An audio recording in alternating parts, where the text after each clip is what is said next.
All right, so for this video, we are going to make part 4, which is Z. So it's one that some people have a little bit of a difficulty kind of flipping around in their head, so it makes more sense. But if you're looking at it, and we can kind of tilt this over, it's kind of two rectangles like stacked on top of each other.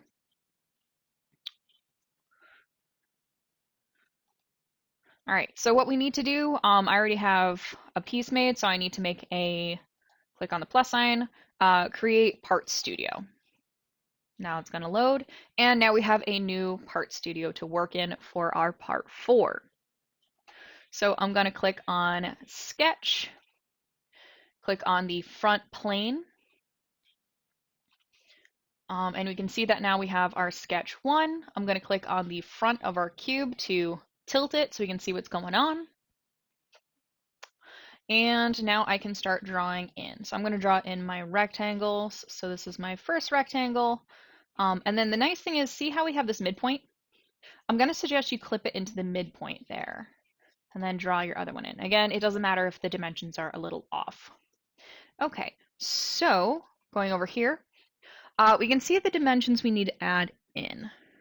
So because I clipped into the midpoint, I'm probably not going to need this one dimension here.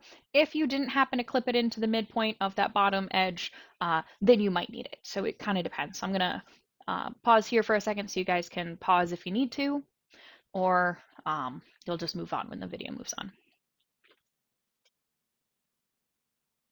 Okay, so now we can add in our dimensions. So our dimension for here is 2. Our other 2-inch dimension is down here.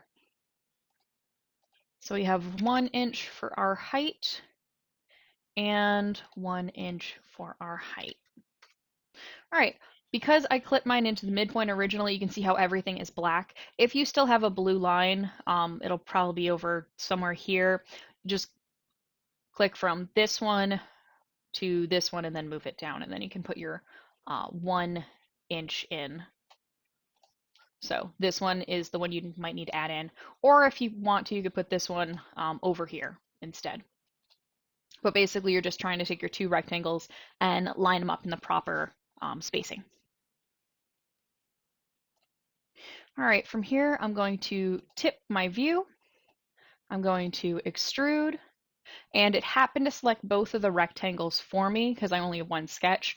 Some of you might need to click on each rectangle individually to extrude them. It kind of depends on what it decided to do. All right, so we see that we have 1 inch for our depth, which is right here. So that's exactly what I want to see. And I can click the green check mark and I can see that everything's all set. If you have 2 different colors for your 2 rectangles, it just means that they weren't connected. So you just have to go back to sketch 1. So you double click on it, and then you'd have to make sure that, I'm going to zoom in here, there isn't a gap right there. So that would be the most likely cause of having this blue color, and then I think the next color that pops up is like a dark grayish. All right, so now we can rename our part, so it's no longer Part Studio. So we right click, rename. So piece 4, Z. All right, so that would be the end of this video.